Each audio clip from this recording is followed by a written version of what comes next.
Hadis daripada Anas Hadis daripada Anas yang menyatakan bahawa Muaz bin Jabal bertanya kepada Rasulullah sallallahu alaihi wasallam. Cuba tengok. Apa fikiranmu Rasulullah? Apa pandanganmu ya Rasulullah? Sekiranya ketua kami ni berjalan, maksud dia memerintah, tidak mengikut sunnah, tidak melaksanakan perintahmu. Dia tak buat apa yang kamu perintah ya Rasulullah. Dia buat benda yang bercanggah dengan apa yang kamu perintah. Jawab Nabi, apa hukum terhadap urusan mereka? Jawab Nabi, tidak ada taat kepada orang yang tidak taat perintah Allah. Makna kalau dia tak taat perintah Allah, dia buat keluar arahan pada kita pun, arahan yang tak taat dengan Allah Ta'ala, kita tak boleh ikut. Dia merapu, senang bahasa, dia jenis orang merepek, buat benda macam-macam, benda maksiat. Dia buat keluar arahan pula bercanggah dengan Allah Ta'ala, bercanggah dengan agama, jangan ikut. Senang. Itu saya. Dia jadi pemimpin negeri, pemimpin negara, dia buat betul tapi kami tak kenan Ustaz oi. Dia sakit Ustaz oi. Nak buat macam mana? Sabar. Nabi sebut Allahumma salli ala Muhammad, a'tu haqqahum. Tanggung hak mereka, Nabi kata kamu kena bagi. Depa jadi ketua, kita sebagai rakyat ada tanggungjawab rakyat kepada ketua. Kita kena bagi tanggungjawab tu pada depa. Kena taat arahan depa selagi mana tak canggah. Habis tu kami terseksa Ustaz. Banyak benda kami tak dapat. Banyak benda kami punya kena sekat dan sebagainya. Nabi sebut fas'alullaha haqqakum. Hak kamu punya tak dapat. Hak sebagai rakyat ni kamu tak dapat sebab dia merepek. Kamu tak dapat hak kamu, minta doa pada Allah banyak-banyak. Tu ya. Tu cara. Sambung dulu. Hadis riwayat Ibnu Mas'ud radhiyallahu taala anhu katanya, Nabi telah bersabda, setelah wafatku pemerintahan akan dipegang oleh orang yang menukarkan sunnah dengan bid'ah. Sunnah tu cara hidup, bid'ah bukan cara hidup. Bukan cara hidup Nabi. Mereka mengerjakan semayang lewat pada waktunya. Lalu aku bertanya kepada Nabi SAW, jazakallah, jika aku menemui mereka, apa yang harus aku lakukan? Ya. Sahabat tanya, kalau jumpa pemerintah macam ni nak buat macam mana? Nabi sebut, tidak boleh taat kepada orang yang derhaka pada Allah. Sama makna macam tadi. Dia merepek, dia derhaka kat Tuhan. Boleh tak kita taat arahan dia Ustaz? Tengok arahan dia jenis macam mana. Arahan dia pun canggah dengan Tuhan, jangan ikut. Dia paksa ke, dia apa kan, jangan ikut. Ustaz, poin dia macam tu ya. Habis itu tak boleh guling pemerintah tu Ustaz. Guling pemerintah tak boleh. Jatuhkan pemerintah ikut saluran boleh. Kita negara kita Malaysia ni dia lain sikit. Contoh minta maaf nah, kalau kita ambil rumah tangga, pemimpin serabut macam ni, suami serabut macam ni, ada tak jalan nak berjatuh dia Ustaz? Ada. Pergi mahkamah, buat urusan fasakh apa semua, itu saluran dia, pergi ikut tu. Pemimpin masjid Ustaz, oi percaya ya, tak tahulah, Sungai Tiram saya tak tahu lah.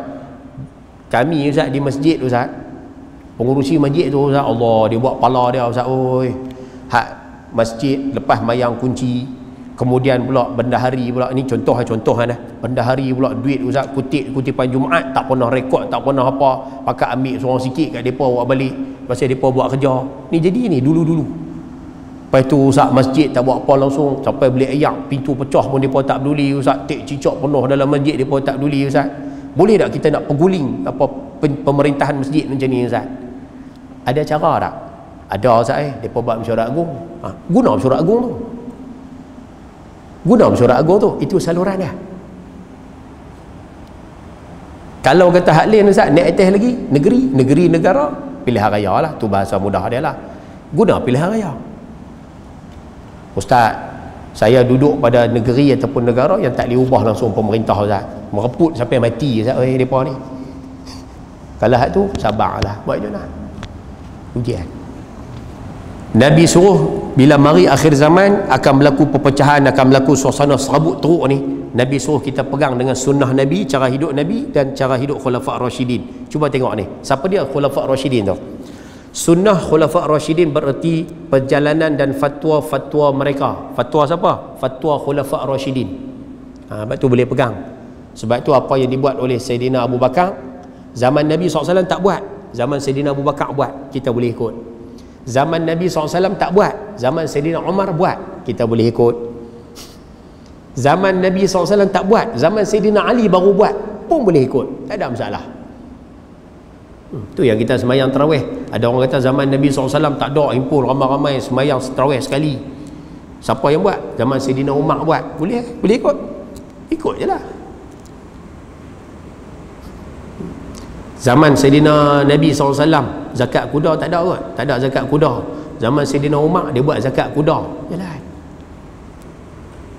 Boleh ikut? Boleh. Banyak benda pembaharuan, benda baru yang dibuat oleh para sahabat, akhirnya dipakai, diterima oleh dunia Islam. Baik, bilangan mereka Khulafa' Rasyidin ni ada berapa? Bilangan mereka hanya 4. Abu Bakar As-Siddiq, Umar Al-Khattab, Uthman bin Affan, Ali bin Abi Talib. Ayah tambah sikit lagi, catik kat tepi buku tu. Ni catik sikit lah sebagai tambahan. Ada pandangan mengatakan, ada pandangan ulama sebut Khulafa' Rasyidin ni juga termasuk Umar bin Abdul Aziz. Ada yang terjemah macam tu. Okey. Makna kalau lepas ni jumpa ada siapa-siapa ulas isu macam tu, jadi kita rasa tak pelik lah kita dengar dah hari ni. Ada yang bagi pandangan Khulafa' Rasyidin ni 4 orang. Ada yang bagi pandangan Khulafa' Rasyidin ni tambah seorang lagi, Umar bin Abdul Aziz, 2. Ada pula bagi pandangan bukan Umar Abdul Aziz, Khulafa' Rasyidin ni ada 5 orang. Siapa dia seorang lagi yang kelima ni? Sayyidina Hasan bin Ali bin Abi Talib, anak Sayyidina Ali, nama Sayyidina Hasan. Sebab Sayyidina Hasan pernah perintah kerajaan Islam 6 bulan. Beliau perintah 6 bulan, lepas 6 bulan letak jawatan, serah dekat Sayyidina Muawiyah.